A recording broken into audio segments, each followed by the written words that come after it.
Sometimes life happens and your plans are going to end up changing. And this video is really about that because it is inevitable that some sort of change is going to happen during your MCAT study schedule. And this can be anything from having a really difficult finals week and missing out on some studying you thought you were going to get done, to ending up catching the flu and not being able to study for an entire week, to a national pandemic or a worldwide pandemic actually, where you're not able to do anything and everything gets canceled and you're stuck at home.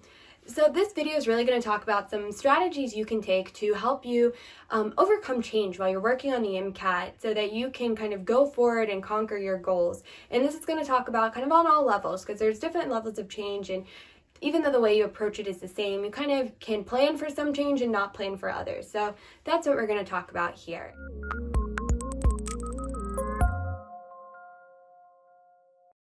I really believe that change is kind of inevitable when you're studying and in life in general. For me, I was planning on applying to dental school and I had a great application, did well on the admissions test, had applied, had all my interviews set up, and then I decided I wanted to go to medical school. And so I was left kind of scrambling my fall semester of senior year while I canceled interviews for dental school, but kept one in case I changed my mind again, but also was trying to research what I needed for medical school and how to kind of switch my application over from dental to medical, and then having to plan on taking the MCAT. And so kind of in a 4 to 6 month period, I basically restructured my entire life so that I could apply to medical school and ultimately get accepted to medical school. And so I think this is just an example of how being adaptable to change can actually benefit you, because yes, at the time I was frustrated because I was like, wow, everything just changed. I could have been preparing for this from day one of college, but instead I kind of went down this alternate path and now I'm stuck back here. But so many of my experiences kind of helped shape who I am and shaped my application. And, it ultimately became beneficial. And so I think that's another thing you want to focus on too, is that you can use change to your advantage if you're willing to be flexible and kind of figure out how to work around these things. So the first thing you have to do anytime there's any sort of change is you've got to take the time to cool down and just take a break. And so the best way to think of this, it really depends on the magnitude of the change and also how you respond to change. So it could mean anything from getting a score back that you weren't expecting on the MCAT and you're really upset about it. Maybe that means you need to take, a week or two off before you just start scheduling the next test date instead of getting your score back and jumping on a test date in a month. Or maybe it means, you got the news your test was canceled for some reason and you need to kind of just go on a walk, cool down, think of things. You always want to take time to evaluate any big decision changes you want to make. And just like I said earlier, when I decided I wasn't going to go to dental school anymore, one of the tactics I took was that I kept one interview at my state school just in case. And this gave me an opportunity to cool down. I made my decision in August. I was able to push my interview back till November. So for me, I needed those extra months to kind of cool down, reevaluate, see, am I just making an emotional rash decision to change my mind, or do I really kind of want to go a different route? And so having that time really helped me evaluate me and what are my goals and what am I looking for. And so that's also what you want to do whenever you get in a situation like a retake or something got canceled or just life happened and something happened in your own family or with your friends and you had to take some time off. You've got to take time to cool down and get right mentally before you can move on. And this video is in 2020, where the big thing right now that's happening is COVID-19. And so all of the MCAT test dates have been canceled. Tests are getting pushed back. The entire structure of the test has changed. And that is something you really have no control over. You just don't. And it's not just a pandemic. It could also be a personal situation. Maybe you have a loved one who gets diagnosed with a terminal illness. That is something that is out of your control. There's nothing you can do about it. Maybe that means you get the flu for a week and it just or you get the flu the day of your test and you just are not able to go to your test. I mean, those are situations that are out of your control. And so the first thing you want to do is recognize this situation is out of my control, because anytime you spend fighting trying to control it, you're just wasting energy that could be used somewhere else. And the next thing you need to do is make sure that both your mental and your physical health are in a good place, because any sort of very stressful situation, like any of those I just mentioned, really can result in problems with both mental and physical health because you're just under so much stress. And so take care of yourself and make sure you're in a good place.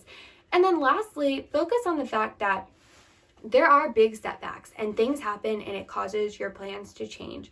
But ultimately, if you play your cards right and you're willing to adapt and be flexible, you can come out ahead.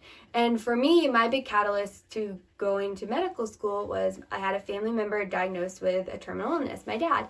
And so then all my plans changed. I had all this other health stuff going on with him and then me, and there was so much going on. But what I realized was at the end of it, one, I made a plan and I was able to stick with it through like building buffer days and planning for small things. Two is that by being willing to kind of work around this situation, it wasn't easy to just take the test while I had all this other stuff kind of going on. But by being willing to work around it, I ended up with a very competitive application because I also had all these other experiences and things I could talk about. And frankly, I was able to kind of I had a lot of friends who were still thinking about taking the MCAT while I had basically taken it, applied, and been accepted. And so if you play your cards right, and if you're willing to be adaptable, and if you don't get knocked down, or if you get knocked down, you're able to get right back up when any of these adverse events happen, you will come out ahead and you will be able to do what you want to do. And so ultimately, every situation, whether you can control it or not, is going to have some sort of outcome. And you cannot control the situation. You can only control your reactions to that situation. And so if you have a situation happen and you're willing to kind of figure out what you need to do, take the time to do this and move on and get things going, you're going to be in a good place. But if you sit around being upset, saying, woe is me, all of these things, you're going to struggle. And again, this kind of ties back to cooling down. You sometimes need a day or a month or a whole year to just figure things out or be upset or struggle with whatever is going on with. And that's okay. But don't try and do it all at the same time because you're just not going to be effective at achieving your goals if you're not in the place you need to be, both physical and mental health. And that kind of ties back into everything we've just talked about. But focus on that really.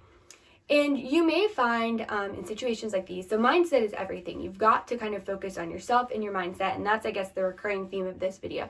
But you may also find that you need someone to talk to or someone who's been in a similar situation or understands what to do when there's a lot of change going on and has partnered like dealing with change while also studying and taking the MCAT. And this can also be from anything from like big picture, answering questions, what does my timeline look like, to like, what does my everyday schedule look like? Or I just need accountability because I don't have that structure right now. And so if you need somebody like that, know that we're here for you and we are happy to work one-on-one with you to answer your questions, kind of help you figure out what your plan going forward and help you on that more like micro scale with what is my study schedule, what is the accountability I need, and kind of how do I achieve my goals going forward.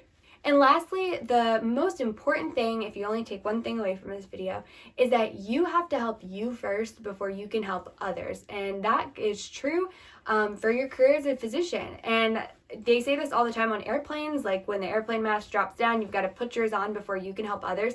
That is true of your career as a physician. You cannot help others if you are not in the place you need to be, and then you won't be able to kind of achieve the goals you want to. So make sure you're right with you, and then you can kind of focus on what are my next steps, what I need to do going forward to get into medical school and to ultimately be taking care of those patients. But that can only happen when you're right with you, and then you can focus on taking care of others.